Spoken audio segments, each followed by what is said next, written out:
चलिए दोस्तों, हो गया है आपका इंतजार खत्म। मैं लेकर आया हूं आपके लिए UP board class 12 UP board 2025 के लिए मोस्ट इंपोर्टेंट केमिस्ट्री के मे भी इस क्वेश्चंस अगर आपने इन्हें बहुत ही अच्छी प्रकार से कर लिया तो आपको यूपी बोर्ड 2025 में यानी 8 मार्च का जो पेपर होने वाला है उसमें धमाल मचाने से कोई नहीं रोक पाएगा। दोस्तों, अगर आपको यही नहीं पता होगा कि कौन से क्वेश्चन है जो यूपी बोर्ड में हर साल रिपीट किए जा रहे हैं या 1 साल या 2 साल छोड़कर लगातार रिपीट किए जाते हैं, तो आप अच्छे से तैयारी नहीं कर पाएंगे और आप ज्यादा पढ़ने के चक्कर में जो मोस्ट इंपोर्टेंट क्वेश्चन है उन्हें छोड़ देंगे। तो इस समस्या को देखते हुए मैं आपके लिए सभी सब्जेक्ट के मोस्ट इंपोर्टेंट क्वेश्चंस लेके आया हूं।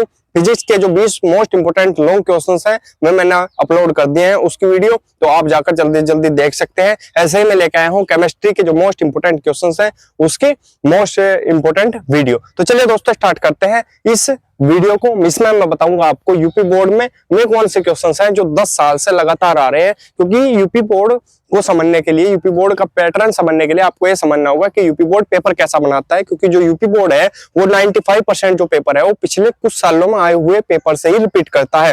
तो अगर आपको यही नहीं पता, आप ज्यादा पढ़ेंगे, आपने मान लिया पूरा चैप्टर पढ़ लिया लेकिन उसके जो 2 चैप्टर थे वही इंपोर्टेंट थे और वही पेपर में हर साल पूछे जा रहे थे, तो आपने ज्यादा पढ़ लिया तो आप सिर्फ 1 ही 2 ही चैप्टर पढ़ पाएंगे। अगर सारा पढ़ेंगे, अगर आप मोस्ट इंपोर्टेंट क्वेश्चंस पढ़ेंगे तो आप बहुत ही जल्दी कवर कर लेंगे, क्योंकि अब इतना टाइम नहीं है आपके पास। तो चलिए दोस्तों, स्टार्ट करते हैं। यूपी बोर्ड में धमाल मचाने की तैयारी करते हैं। तो चलिए मैं बताता हूं आपको 10 साल से लगातार आने वाले प्रश्न केमिस्ट्री क्लास 12 यूपी बोर्ड 2025 के लिए, जिसका पेपर 8 मार्च को होने वाला है। तो चलिए दोस्तों, मैं लिखता हूं क्वेश्चन सब। चलिए दोस्तों, देखते हैं क्या है, कौन कौन से क्वेश्चन करने हैं हमें। नंबर 1, राउट का नियम तथा कोलराउस का नियम मोस्ट इंपोर्टेंट है।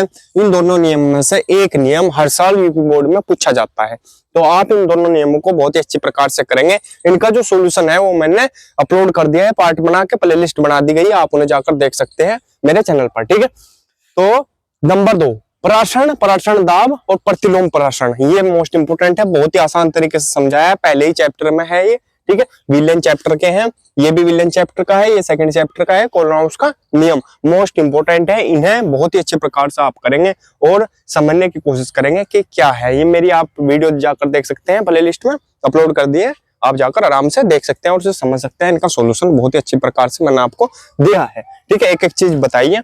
अब क्वेश्चन नंबर 3 क्या है, नेनसेट समीकरण। नेनसेट समीकरण भी मोस्ट इंपोर्टेंट है, 2024 में नहीं आई थी लेकिन अब की बार 2025 में इसके आने के चांस बहुत ही ज्यादा है, क्योंकि ये 2023 तक लगातार पूछी गई समीकरण थी, ठीक है।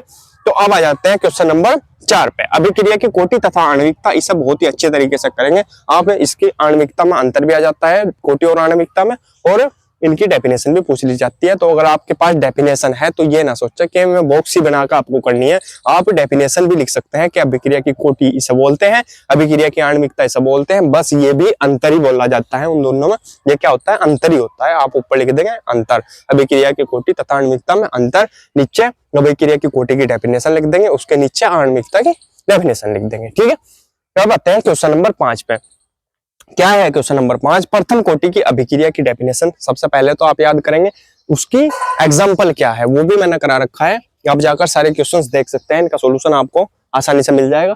तथा वेग स्थिरांक के लिए व्यंजक, तथा इनका जो वेग स्थिरांक है उसके लिए व्यंजक प्रथम कोटि की अभिक्रिया के लिए, इसे भी आप करेंगे, बहुत ही अच्छे तरीके से सिद्ध करेंगे, मैंने समझा रखा है ये भी, ठीक है।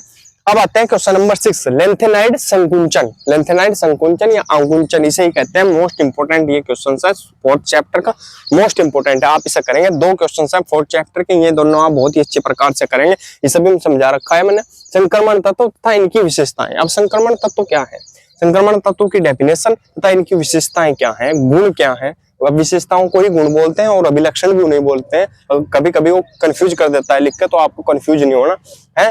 तो गुण भी वही है, विशेषताएं भी वही है, अभिलक्षण भी वही है, ठीक है। तो इस चीज का ध्यान रखेंगे। इसमें आपको पूछ लेता है कि संक्रमण तत्व है ये रंगीन आयनों की बनाने की जो प्रवृत्ति है वो क्यों होती है, तो अयुग्मित इलेक्ट्रॉनों के कारण होती है। उसमें भी देखेंगे हम, बहुत सारे मैंने हेडिंग बनवा रखे हैं 4-5, आप उन्हें अच्छे तरीके से पढ़ लेंगे, सभी क्वेश्चन आपको वहीं से मिल जाएंगे, ठीक है। क्वेश्चन नंबर 8 क्या है, संयोजकता आबंध सिद्धांत है।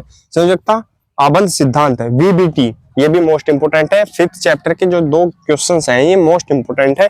संयोजकता अबंध सिद्धांत वीबीटी और वर्नर का सिद्धांत, इन दोनों में से एक क्वेश्चन हर साल पूछा जाता है, इसलिए ये मोस्ट इंपोर्टेंट रहने वाले हैं 2025 के लिए। तो चलिए दोस्तों इनका स्क्रीनशॉट ले लेंगे। 9 क्वेश्चन हो गए आपके, 11 क्वेश्चन और रहते हैं, उन्हें भी मैं बता दूं। आप इनका स्क्रीनशॉट ले लेंगे, फिर आगे बढ़ते हैं। चलिए दोस्तों देखते हैं क्वेश्चन नंबर 10 क्या है। लिगेंड तथा उपसय संयोजन संख्या। लिगेंड याद करने हैं, एक दंतुल, द्विदंतुल और उभयदंतुल लिगेंड है, ठीक है। और ऋणात्मक और धनावेशित लिगेंड भी है, ठीक है। उन्हें बहुत ही अच्छे तरीके से पढ़ेंगे। लिगेंड की डेफिनेशन पढ़ेंगे क्या होती है, तथा उपसय संयोजन संख्या की डेफिनेशन भी आप पढ़ेंगे, ठीक है। मोस्ट इंपोर्टेंट है, ये पूछ ली जाती है, ठीक है। और क्वेश्चन नंबर 11 पे है आपका हेलो एल्केन में एकाणु को, मोस्ट इंपोर्टेंट अभिक्रिया है भाई, ठीक है। कार्यविधि आती है, इसकी डेफिनेशन आती है, ठीक है। मैंने बहुत ही आसान तरीके से कराई है। हेलो एल्केन में एकाणु को यानी SN1 तथा द्विअणु को यानी SN2 नाभिक रागी, नाभिक रागी को क्या बोलते हैं, नाभिक स्नेही, नाभिक स्नेही भी आ जाती है, तो कंफ्यूजन नहीं रहना। प्रतिस्थापन अभिक्रिया, ठीक है। इनकी डेफिनेशन याद करनी है, कार्यविधि याद करनी है इनकी, ठीक है। तो सबसे पहले मैं बता दूं, यहाँ बता भी दूं, हेलो एल्केन में एकाणु को अभिक्रिया कौन सी होती है, SN1, ठीक है।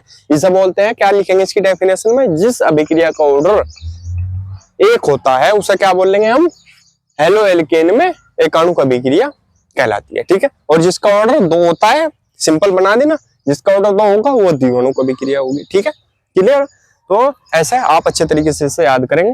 क्वेश्चन नंबर 12 क्लोरोबेंजीन बनाने की विधि, क्लोरोबेंजीन बनाने की विधि लिखेंगे और फिर इसके जो रासायनिक गुण में है सल्फोनीकरण, हेलोजनीकरण और नाइट्रीकरण, ये तो करेंगे ही करेंगे, बाकी करने तो सारे ही है, लेकिन ये मोस्ट इंपोर्टेंट है, इन्हें बहुत ही अच्छी प्रकार से आप करेंगे, ठीक है।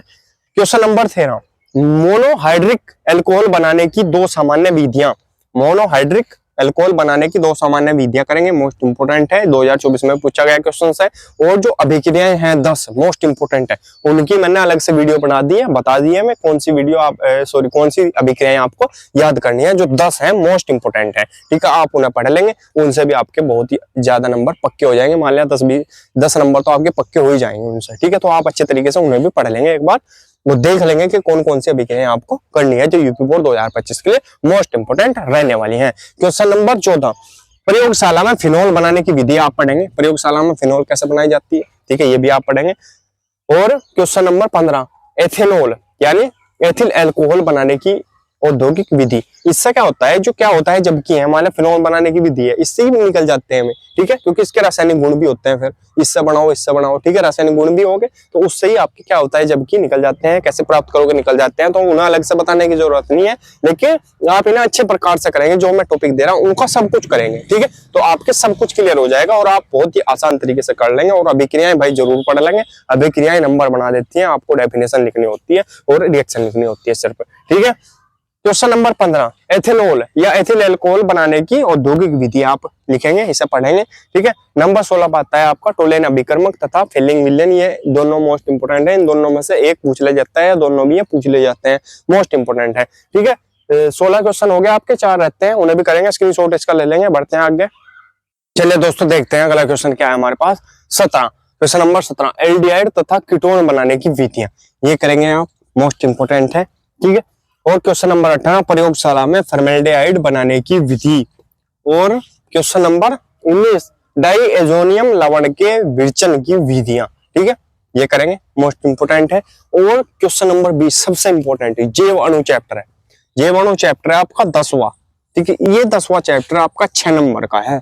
और है क्या इसमें, कार्बोहाइड्रेट्स, प्रोटीन्स, ठीक है, विटामिन, इन्हें आप अच्छे तरीके से अगर एक बार भी पढ़ लेंगे तो आपके सब याद रहेगा और 6 नंबर आप पक्के कर लेंगे अपना, ठीक है। विटामिन, कौन सी विटामिन की कमी से कौन सा रोग होता है, ये आप ध्यान रखेंगे, ऑब्जेक्टिव में पूछ लिया जाता है। प्रोटीन्स पढ़ेंगे, हार्मोन्स पढ़ेंगे, अच्छे तरीके से इसे एक बार पढ़ लेंगे आप, ठीक है। न्यूक्लिक अम्ल पढ़ लेंगे, ठीक है, मोस्ट इंपोर्टेंट इसके ये टॉपिक है, आप इन्हें पढ़ेंगे। डीएनए और आरएनए पढ़ेंगे, ठीक है, ये तो वैसे भी बेसिक है और बायोलॉजी वालों के लिए तो ये वैसे भी आसान है, ठीक है, लेकिन जो मैथ वाले हैं मे भी इसे एक बार पढ़ लेंगे, अच्छा चैप्टर है, सबको पता है प्रोटीन की कमी से क्या होता है, विटामिन की कमी से क्या होता है, फिर भी एक एक बार आप रिवाइज कर लेंगे। कार्बोहाइड्रेट्स क्या होते हैं ये भी पढ़ लेंगे, न्यूक्लिक अम्ल पढ़ लेंगे और इसका स्क्रीनशॉट ले लेंगे। तो दोस्तों ये 20 क्वेश्चन थे केमिस्ट्री यूपी बोर्ड 2025 के लिए। दोस्तों अगर वीडियो अच्छी लगी हो तो प्लीज वीडियो को लाइक कीजिए, कमेंट कीजिए और हमारे चैनल को सब्सक्राइब कीजिए और घंटी का बटन भी दबा लीजिए, जिससे आपको हमारी वीडियो की नोटिफिकेशन सबसे पहले मिल सके। मिलते हैं अगली वीडियो में, तब तक के लिए बने रहिए हमारे चैनल पर। धन्यवाद।